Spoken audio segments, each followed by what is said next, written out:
What is going on, everybody? You are listening to Pass the Barb podcast. I'm your host, Ryan Pincala, and tonight we got a good show for you. We got an awesome guest. We got a lot going on. Me and Sobi are fresh off the trip to the Bassmaster Classic. We got tons to talk about with that. We got all kinds of good stuff coming on this one. You're listening to, yet again, the #1 outdoor podcast in the freaking world. And how many fans did you see of the #1 outdoor podcast in the world at the Classic? Dude, it was a pretty good amount. We ran into a handful of people there. I don't know. I'd say I probably chatted up maybe around like 20 people in the 3 days I was there that were either PTB fans or Chronicles fans that were just chilling. So it was fun to see everybody. PTB Nation was in Texas, so that was cool to see. Yeah, I'd probably say the same. Like probably around 20 folks that shouted out PTB, and it was awesome. And Ryan and I, we were in the streets at the Expo, at the convention center, at the weigh-ins, putting out Pass the Barb stickers. If you're on YouTube and you can see this, here's a Pass the Barb sticker, and it had a QR code, and we got savage with it. I'm talking, I took a poop a couple times in a couple different bathrooms at the convention center and we up right there. I mean, that's actually a very good spot to put that. That's what I thought too. It was A1. We're getting lucrative. We were boots on the ground trying to freaking. I mean, I was posting them up in other people's booths. And for a while, they weren't getting found. But then I think people started finding them around, and then people started taking them down. But yeah, no, we had them on some really prime. But I know Sobi slapped a couple up in the Progressive Insurance booth, and they were immediately removed. But it was worth a shot. Some above urinals as well. I know that's probably you got to be kind of fast with your phone while you're taking a pee to pop it. But I was like, at least they'll see it, dude, and potentially read it. So. Yeah. It went well though. Yeah, we were definitely getting rowdy with it and dealing some stickers out to people. But yeah, it was a good time. We'll get in. We got a lot of stories from this. Yeah. One, so first, huge shout out to everybody that came up and they said they support Pass the Barb. Thank you so much. And honestly, here's a really cool one. Easton Fothergill won the Classic. We talked to his dad last night at the Champions Toast, and his dad said, "Hey, I just want to say, love the podcast." And I was like, oh, dude. Yeah, we got to have a Gordon. Dude, yeah. Screw Easton. We'll have Gordon on. Gordon Fothergill was like, love the awesome, podcast. Dude. I'm like, your kid just won the Classic, dude. Like, we do not, you don't need to say that. Like, really, you don't. Like, I appreciate because we already know, but it's fine. Because we already know. Let's talk about some new news. No. But no, I think Easton was just happy we kind of provided him with a platform to kind of get out there before, the big stage. So I think overall it went well, Yeah, incredible Classic. Yeah, and it was incredible win by Easton Fothergill. We're going to get into so much. I think it's going to be a really cool podcast because we've got an incredible guest on who hits kind of the whole multi-species echelon with some, big walleye, big muskie action. And then obviously the Classic just happened. That's like everything bass fishing, tournament bass fishing world. And then we also have a couple different perspectives because Ryan and I, we were at the actual Classic, and then Bart viewed the Classic a lot at home. And that's cool because when you're not actually at the Classic, I feel like you almost see it more because you can be watching live, you can be paying attention more, and you just get a couple different perspectives. So we got a lot of perspectives coming in this podcast, everything fishing. So without further ado. But first, this is we were about to come on here and get right into this and tell some good stories, but Barty Boy was fired up. He's like, I got a monologue. I have a monologue. He said, I've been preparing. There's notes. I've used multiple pens worth of ink on this, and we need to get into it now. He said, I will cut your guys' mics off, and I'm going on this tangent. And I said, hell yes. That's what podcasts are for. Tangents and monologues are meant to happen here. So we are about to waste your time.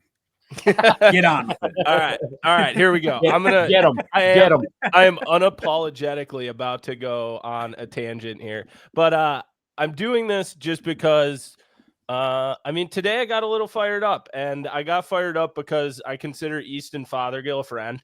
And dude, watching a friend win the Bassmaster Classic is crazy. Like, literally, he caught that 8-pounder on live, and I think I smiled for like 12 hours straight. Like, legitimately. Like, I literally just sat there and was just like, oh my God. Like, it's such a cool thing. So I want to just dive into this, and we're going to do this quick, and then we're going to be done, and we're going to tell awesome stories. But I know I've had quite a few people reach out and ask about this. So first of all, I want to say massive congratulations to Easton Fothergill. I think from all of us in Minnesota, it was so cool to watch a whole state just genuinely get behind someone in something. For people that don't know, Easton was born and raised in Grand Rapids, Minnesota. His father, Gordon, that they talked about, is a legend with walleye fishing and smallmouth fishing up in northern Minnesota. Like when I first fished against Easton, I remember guys coming up to me and being like, Gordon's legitimately one of the best smallmouth fishermen in the world. And then he was teaching Easton. So seeing how far Easton has come in such a short amount of time from him being in high school, like 7 to 8 years, it's just crazy. And I think you'd be pretty hard pressed to find someone who doesn't speak so highly about his family and him. And yeah, it's just everybody loves him. He's such an amazing dude. And I can't think of it happening to a better person and a better family. And for people that don't know, they've probably seen the articles circling around, and we had Easton on the podcast to talk about this. But about a year and a half ago now, Easton had emergency brain surgery. Like literally almost died from an abscess in his brain that was infected. Ended up having emergency brain surgery, had to have a doctor's note to even fish in the college bracket. And ever since then, like he was already dominating college fishing and on this upward trend, but since then it's been crazy. Wins the college bracket, wins 2 opens, wins opens angler of the year. And then coming into this year, short season, he starts the season with 2 awful finishes. Enters the classic, legitimately dead last in the angler of the year race for the Elite Series, which everyone is very surprised by at that point in time. But as we I think we even said this in the preview for the show or for the classic, was I just don't see Easton Fothergill having 3 bad tournaments in a row. And turns out he comes out and wins it. So I think it's just this incredible story of perseverance, being mentally strong, incredibly talented, just like staying positive and just like always pushing things. And I know he's talked about so much on how he just views life and fishing and everything so much differently now since he kind of went through everything he did. And what really fired me up today was I don't know why. I mean, I know why, but in today's world, I'm just really upset that with Easton winning, the thing that's been triggered online is a bunch of online trolls just everywhere going in on forward-facing sonar. Like more to a point than any tournament I have ever seen, any video I've ever seen, anything. Like it is crazy. So in regards to the forward-facing sonar talk, for some reason that's ignited. We're going to touch on this once, then we're going to move on, talk about the classic, a great weekend and fun time as Pass the Barb does. So I want to just say with this first, Justin Hamner won the Bassmaster Classic on Grand Lake in 2024 with forward-facing sonar. Jeff Gustafson won the Bassmaster Classic in 2023 on forward-facing sonar in Knoxville. Jason Christie won the Bassmaster Classic on Hartwell in 2022 with forward-facing sonar. In so many events earlier in time, forward-facing sonar has won. Scott Martin on Cumberland, that's like a decade ago. Clark Wendelin got an AOI because of it in 2020. Jason Christie snapping a tube on St. Clair was looking at forward-facing sonar. Patrick Walters in the fall of 2020 on Lake Fork. There are so many examples of this that have not ignited just this online troll-a-thon that's going on right now. And just there's been so much forward-facing sonar winning tournaments and Elite Series events for years. I just don't get it. And what I just want to say with this is, and I'm going to be very clear here, is all the people that are out there commenting on this is you do not have a problem with forward-facing sonar. You have a problem with youth having success in our sport, which I simply do not understand why, because Jacob Wheeler, Jordan Lee, Kevin Van Dam, Patrick Walters, and so many others were praised for excelling at a young age and breaking through in this sport. So for the past several decades, we've preached education, provided more education and opportunities for anglers than ever before. And now we're seeing the youth movement as an older demographic of angler is exiting their prime. In no other sport are you a top professional into your 50s and later. This is quite simply a natural changing of the guard. And instead of just watching anglers go off into retirement, we're sitting here pointing fingers and blaming forward-facing sonar and youth for anglers' careers ending, not their own abilities or age failing them, which is what is happening. So that's what would happen in any other sport.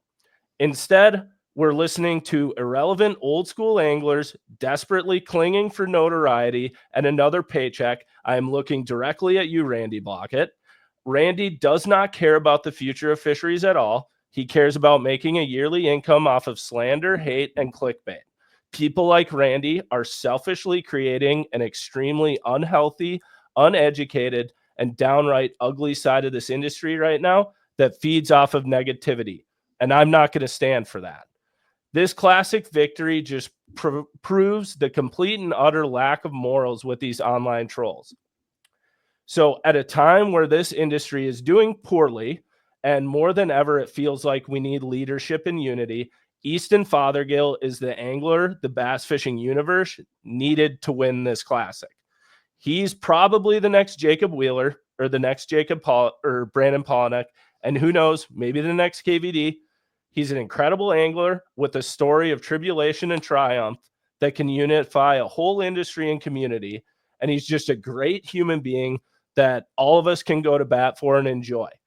If you can't get behind him and acknowledge how truly remarkable of a story this is, and you're one of the people trying to poke holes in something that doesn't exist, this sport isn't for you. And I really just ask for you to go take a look in the mirror and evaluate yourself as a human being, because this is a story that should bring a community and industry together, not tear it apart.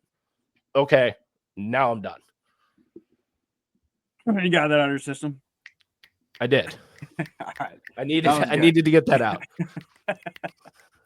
I'm doing the snap clap. Well done. Absolute purity. That was well done. Yeah.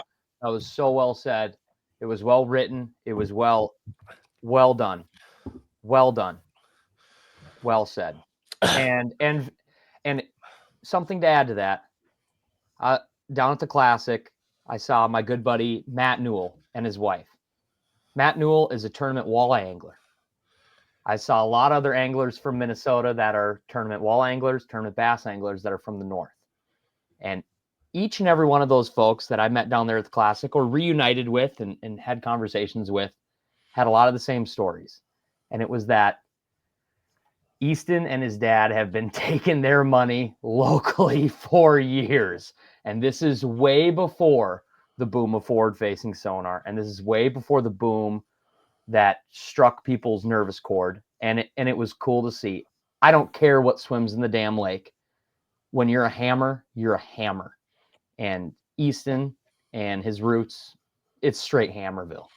And people can attest to it from the bass side, the walleye side, all of it. It's really cool. And what Adam's saying is all truth. It really is.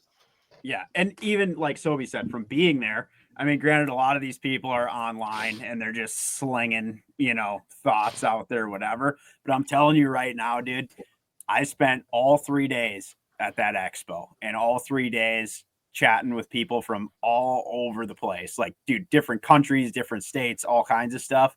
And just hearing the chatter, going to the weigh-ins, being in the trenches with the fans, in the pit at the freaking Dickies Arena and everything. Dude, the hype level watching him win that across the board was sick. Like, there was nobody there that was like, this is not legit. Like, dude, people were hyped, dude. And that's why it's so crazy. Cause like even being there versus what Adam has seen online and watching it, like people were pumped. Well, dude, and even day 2, like dropping that 29 whatever bag, dude, that arena freaking erupted, dude. And it was people from all over who had probably all different feelings on whether or not forward facing this or that. They were just fishing fans, dude. And the place was nuts. And like, I'm telling you, dude, it was sick. So yeah. yeah. So that was all I just wanted to say on that. For anybody who there's a lot of online trolls right now commenting and everything. I think Sobi, you can attest to this with having been on YouTube forever. The worst thing you can ever do to a troll is feed a troll. Just ignore them. Just move on. Don't battle them.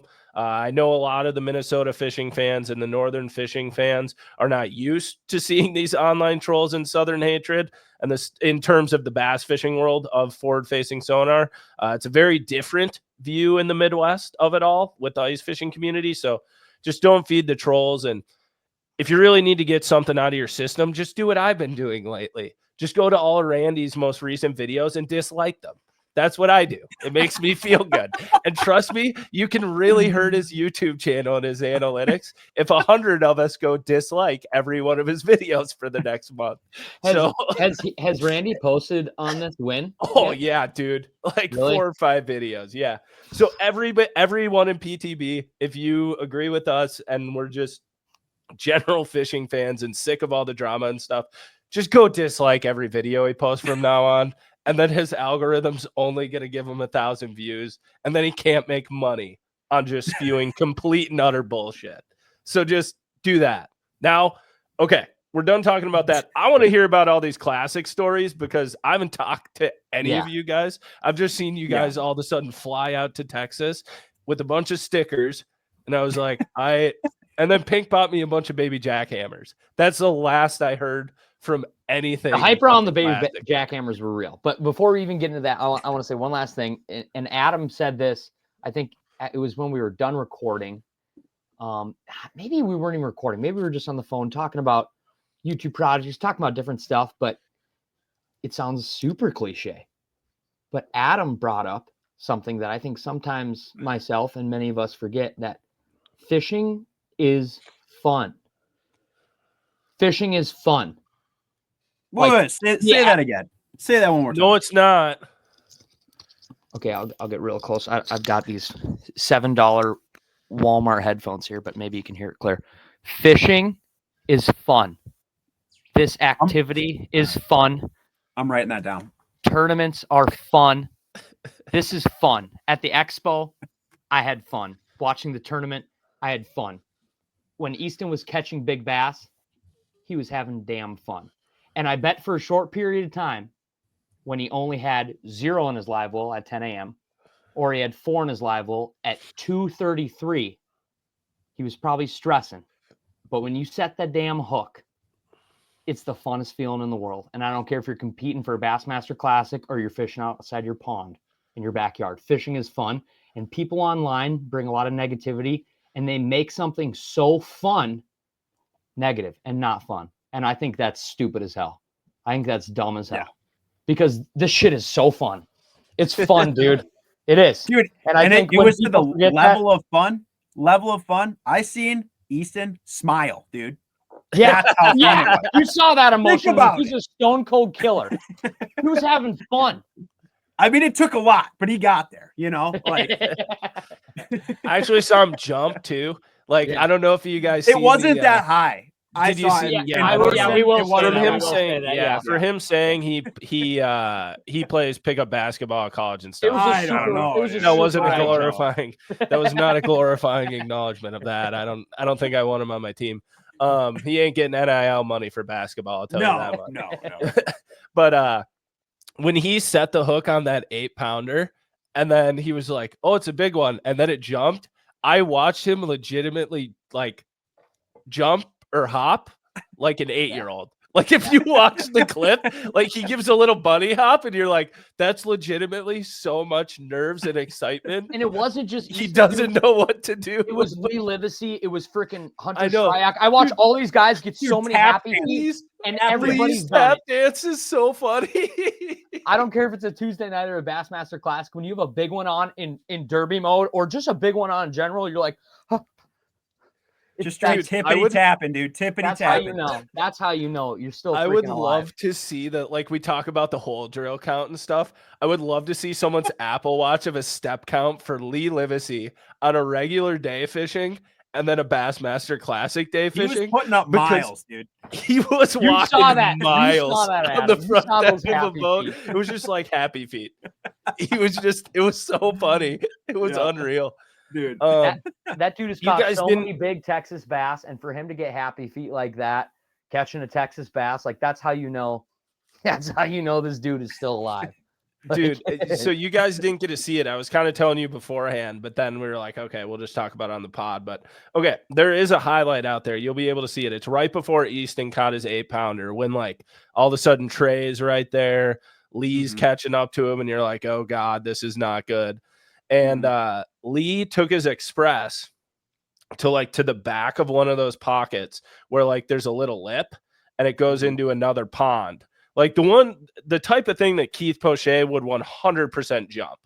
Yeah. And Lee was even saying he was going to jump it because there was water, there's like 5 inches of water there. He just needs to get over the ledge.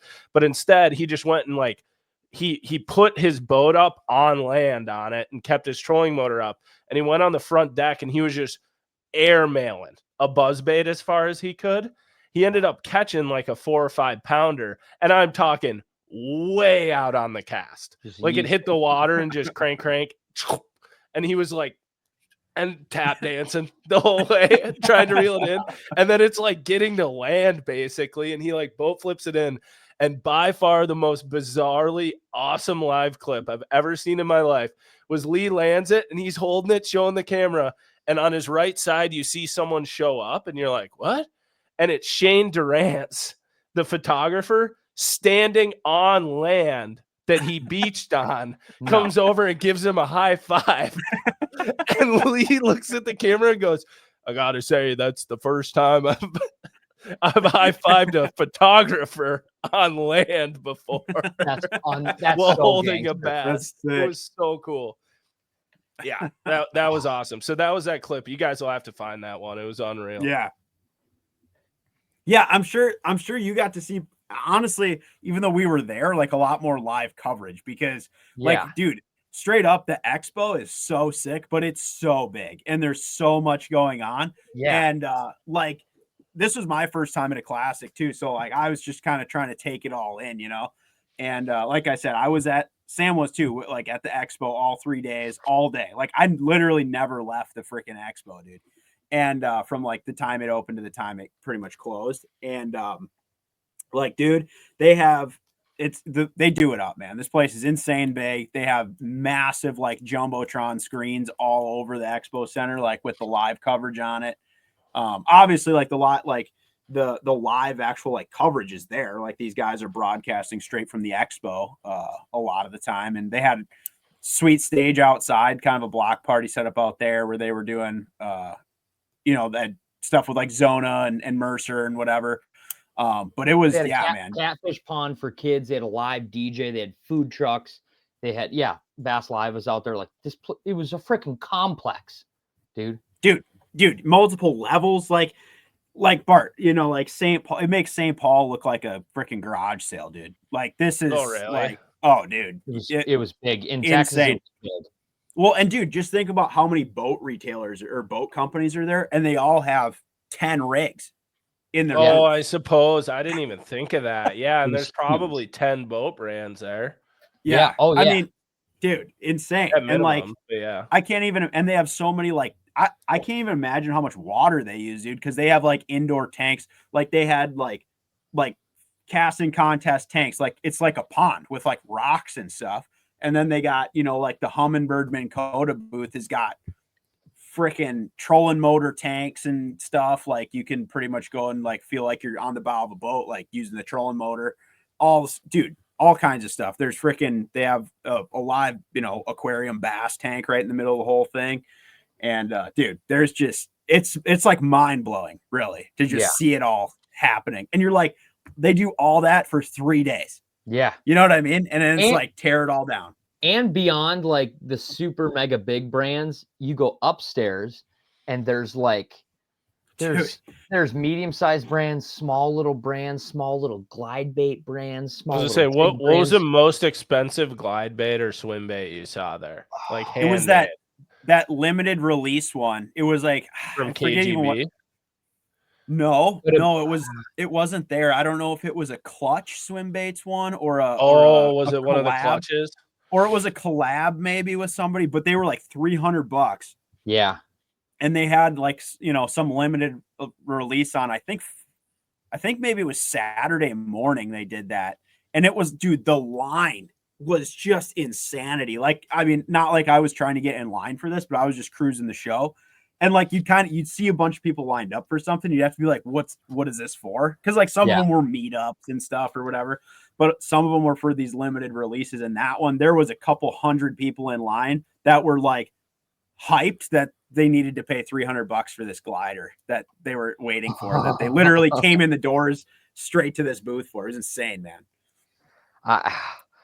That's like, and there's stuff like that. Like there's just different parts of this industry and this culture of anybody who's a bass fan or a fisherman that like, there's different lines going on for everything. At one line you see Taku Itu and there's 100 people behind him. And like you said, the next line is somebody's dropping this limited edition swim bait I've never even heard of. And it's like, they're like, no, this is the one.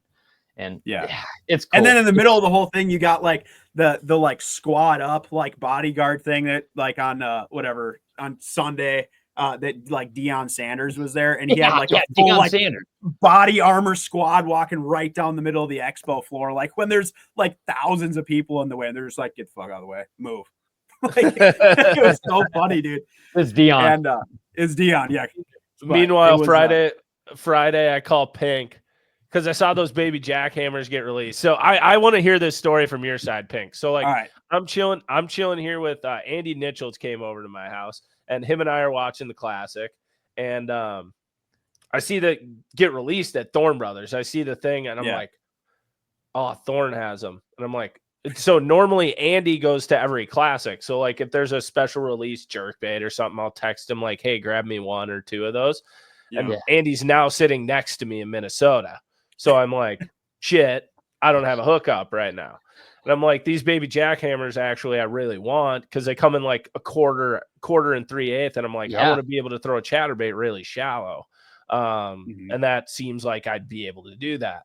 So I text Pink and he was like, text Tucker. And I was like, okay, I'll text Tucker, but he's not going to reply. And just for the record, Pink, he replied today. So just so you know, I would not have gotten them. I told you to text him purely because I did not want to do this for you. I know. I 100%. I knew that. I knew that when you did it. So I was sitting on my couch going, damn, I'm not going to get any baby jackhammers until they hit the shelf. Well, sure enough, 30 minutes later, Pink calls me and goes, yo, what color jackhammers you want? I'm standing in front of this display. Everything they have is out, and they are getting wiped. So, they're getting wasted. Tell me what it looked like from your side. So the doors open at 11. So I'm at the Classic. So my girlfriend Nicole is working the Lakewood booth, right? So they got me a badge to get in. Like, it's not even like for me. Like, I had the badge for like the owner or whatever of the thing. So I got in and I didn't have like a lot going on. So I was cruising the show like before it opened because I'm like, I just want to see what's around before this place is mayhem, right? Yeah. And so you had texted me and you said Thorn, okay. And I was like, I'm just going to go over and say hey to those guys anyway. So I go over there and I'm chatting with those guys a little bit. And then you would text me and I'm like, okay, I found where they were at and stuff. And I was talking to the guys there and I was like, do you have like a ton of these or what? And they were like, what we have is like out on this thing. And they're like, they're going to get mowed probably. Cause there's like, I don't think anyone else there even had them. I think it was only them. And you couldn't order them online anywhere either. I looked everywhere. Right. So they have, and they were getting crushed because they had a bunch of the limited release Megabass stuff. Cause they're like there was only like two or three Megabass dealers at the whole expo. So they had like a wall of Megabass and then this area that was just like Z-Man stuff. Right. And, so, right. You're texting me, granted, but the doors open. And also they do the buckets thing. Like they do at St. Paul, right? Like they had that there too. People love buckets in Texas. Oh my God, dude. Yeah. But like way more physical in Texas. Oh, really? Oh yeah, dude. Cause here's the thing, like the expo, it's not like there's just like one door to get in, right? This big event center, there's like 10 doors side by side all the way around. And as soon as they're like, go, all 10 doors blast open and everyone is coming in at the same time. That's cool that you got to see that perspective. So, and I'm just like, holy shit. Like I was kind of like watching that happen. But yeah, people are like, like if they did this at St. Paul, someone would die. Dude. And so, okay, so everyone goes because they're like, can't miss a bucket. But then they're also like, oh, I was going to this booth for something limited. So it was like buckets plus like people didn't know where these booths were. So they're like, you know, rat racing around this place to find everything. But so by the time I got over to Thorn, like I went and checked out where they were at. So I was like, and then you text me. I was like, all right, screw it. I'll go over there. Well, by the time I got there, there was probably 10 or 15 people like shoulder to shoulder right in front of the area where those were. And I'm just talking straight peg clearing, like not even like what color is this, just filling stuff. Like they didn't even know what they're getting, dude. Like honestly. And you're telling me like what, like these colors and like, granted whatever, you listed a handful of colors and like one of them was like, I didn't even know what that color was. So I'm trying to read the goddamn, like, you know, the letters are like 2 millimeters big on the thing. And I'm like, I don't even know what I'm looking for here. So I'm trying to find the stuff and I'm like in the middle of all this and guys are like reaching over, just like clearing. Like I need this stuff. And then in the middle of that is all these guys trying to get like Megabass stuff. Well, I guess for a while they had like a sign because I got you like quite a few, right? It's a whole bag. And for a while they must have had a sign up, something about like you could only get 4 of them or something. So I go up to the register with all these and I think Kurt was like checking it out or whatever. And of course I'm like, dude, you don't have to discount these. Like you can just put them at full retail if you want.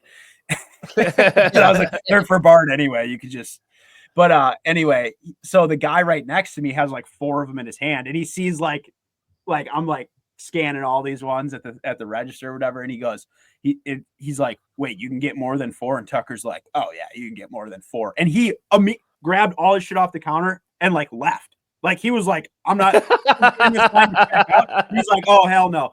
So he goes around the back and just starts mowing them down again. But dude, it was like honestly feeding. Were they all gone within what? How long would you say that aisle? I have probably no idea. like 3 or 4 I would hours, say like the prime colors were gone right away. Like I think it trickled like on white for some and of these. White and chartreuse were gone. Yeah, and like kind of the more green pumpkin-y stuff and like that. Yeah. Pumpkin was gone fast. But there was like, you know, some of those kind of weirder colors that hung around for a while, I think. But like, dude, like all the stuff that you would think would be popular just got mowed. By Saturday, how many people were walking the Expo looking for a pink jackhammer? Probably a lot. Dude. Do you get that reference or do you have no idea? No. Oh, this is funny from both sides of this, actually. That's what Lee Livesey caught all his fish on. A pink jackhammer. He was throwing a pink jackhammer with a. I guess I didn't even catch that. 6 cents flush. Yeah. No kidding. Straight pink. Yeah. It was pretty cool. No. I don't know. I've seen one before, but I hadn't really noticed it. But yeah, it was a pink jackhammer. I was like, that's sick. But the Megabass rep was funny to watch because they did have some limited release Megabass colors, a couple of them, I think, or at least one, maybe, I don't know. But he's like there was a couple booths where they were selling that stuff, and he's literally like taking, like he has a basket of these baits, just like taking them and like putting them on the peg. And as he's like taking his hand away, people are just clearing the peg. And then he's like putting 4 more back on. Like he's not even moving. He's just standing in front of like putting them on, and people are just like, I'll take those. Is that kind of like, do you remember St. Paul 2 years ago when the Tika Flash like first came out? Yeah, it was like that. The pinheads, when we first came out with that video, and we were standing at Thorn and we were restocking and guys just started grabbing them. And that's when we turned around and we're like, do you just want the 6-pack? And they were like, yeah, can I? Yeah. And we're like, yeah, actually that would be way easier for me. So we just started handing them 6-packs of them. Yeah. But I will say, like, there was people that definitely wanted that stuff, but the real like rabid lines of people were for anywhere that had free shit. Like 100 people in line at the Spro booth just to get some stickers and a hat or whatever, you know, because they were putting on social. It blows my mind for stuff like that. How people just love that. The free stuff kills, dude. Yeah. Yeah. Like people even coming around, like I spent a good amount of time at that Lakewood booth just trying to help out or whatever too. But like the amount of people that would just come up and be like, you guys got anything free? And you're like, no. And then they just leave. like not even like trying to do anything. Just shameless. Like, yeah. Yeah, or they'd like kind of like amble around and they'd like pick stuff up, like hoping you'd be like, yeah, you could just take those.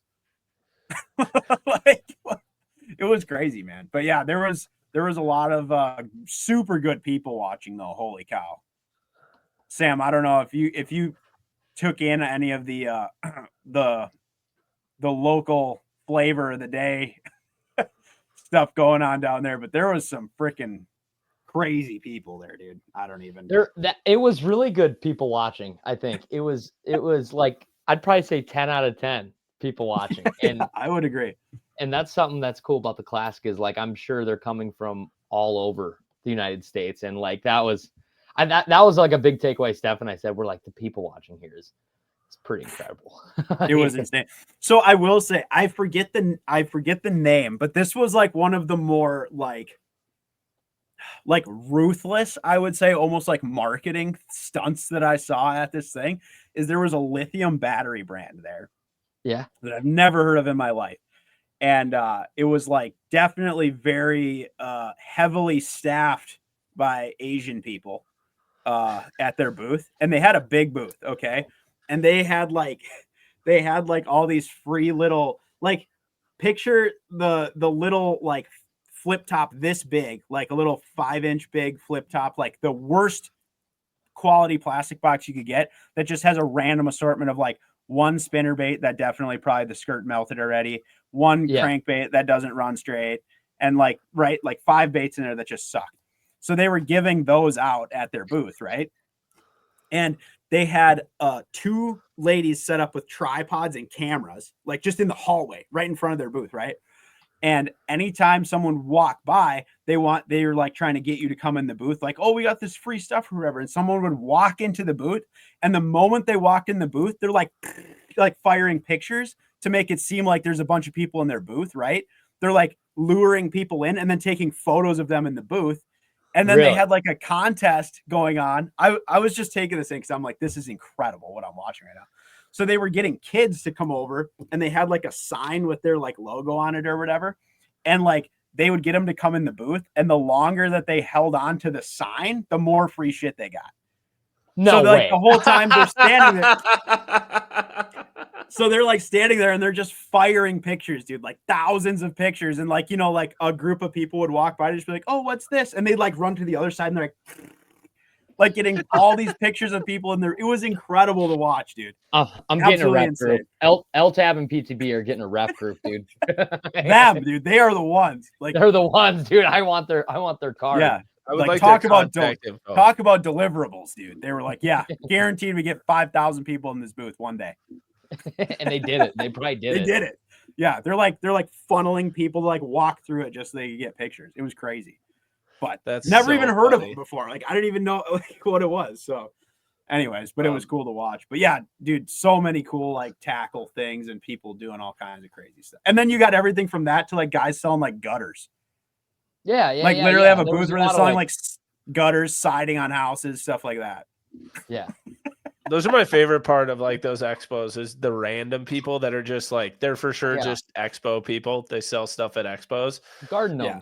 And I just want to know, like for the guy who's doing Larry's gutters and he's showing up to the Classic, he's like, yeah, this is my big day. And they're like, yeah, who do you got? And he's like, I don't know. Or do you think he kind of gets into it and he's like, oh yeah, it's Leesier, you know, but he doesn't actually, you know what I mean? Like I would like to know what the thought process behind one of those people's are at one of those shows. Idea, man. I have no clue. But yeah, it was super like very overwhelming amount of stuff at that place, man. Like it is honestly shocking.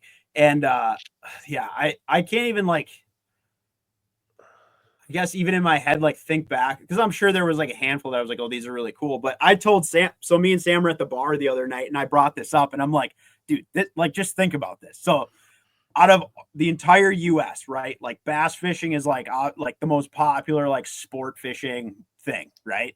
Yeah. And so many people sell tackle and baits and custom this and that.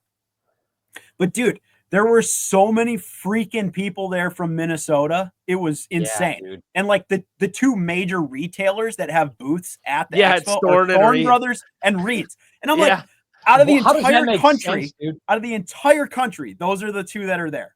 Like Bass Pro. because nobody else does Expos. I Yeah, guess nobody They else must does not, like, Expos. that, You know that what was I the mean? most jarring thing is like Ryan's like, yo, do you ever think it's weird that we're in like Fort Worth, Texas, and like the two retailers you saw here are who? And I'm like, Thorn and Reed's. I think that's the only two I saw. And he's like, Yeah. you don't think that's weird? And I'm like, it's actually Like, super weird. that is weird. Now that you That's say really it out weird now loud. that you say that. Like nobody from Alabama, Arkansas, Tennessee, California, Florida, Wisconsin. What? Anywhere. Like, Yeah. Dude, I think there is another. I know the hookup tackles there. So JDM wise, they're there. But like once again, like but they were there's not. small, dude. They were Yeah. tiny. Like, Oh, really? The hookup was? yeah, like, dude, like Thorn has one of the bigger booths on that whole main floor. Yeah, and Reed's. Seriously. Reed's is big too. Like they have a way bigger space than they do at St. Paul at the Classic. Really? It's crazy. And then because the other like Bass Pro has a huge area, right? They're like one of the main sponsors of the whole Elite Series thing, right? And like the Classic and all this. And they had like 6 like bulk bins of clearance like crankbaits and frogs, and Yeah, then a handful of like rods and stuff. And then Thorn's like, we're dropping limited edition micro jackhammers and like limited edition Megabass jerk Yeah, baits. you got people are me like, from Clearwater, Minnesota, being like, "Yo, get those," so I don't have to wait until July. Yeah, exactly. Plus, there was just so many dudes from up here down there. Like I ran into so many people I knew just walking around. You know, like I was like, "Oh, this is nuts." But yeah, dude, it was. I think it goes. So I think it goes to show, and I think so. If you guys are chill with this, we'll have on our guests now chat about it. And then I want to hear like weigh in, and I want to hear bar stories too. Like I know you guys want out. And whether it's this episode or another me. episode, we might have to do a special edition episode talking about just the honky tonk bars that Ryan and I found ourselves. I think at. we can probably just get into it after. People will be happy. Okay, we'll see how it goes. There's some good ones to the end, folks. Yeah, I want to hear this. Stay till the end. But yeah, so Pink, you're saying though that you see everybody down there. I think it does come to full circle on like if you really think about it, especially with Minnesota. A lot of the fishing industry does revolve around Minnesota in terms of or the Midwest in terms of companies. Like you think of your Raplas, you think of In Fisherman, you think of the Lindner, like just like so many of the companies that really got it going are in Minnesota. People come up here for filming stuff. Like, so you just, you don't really notice it growing up. But you get so ingrained into it that then when you go across the country, you're like, oh, I already know these people. And like tons of them, which is the crazy part. Not just like, oh, I've seen a couple buddies. Like almost every area of that thing is like booths with people that it's like, oh, I know these people. Like, you know what I mean? And which was cool. I mean, I never expected to kind of go down that way, but it was pretty fun. Yeah.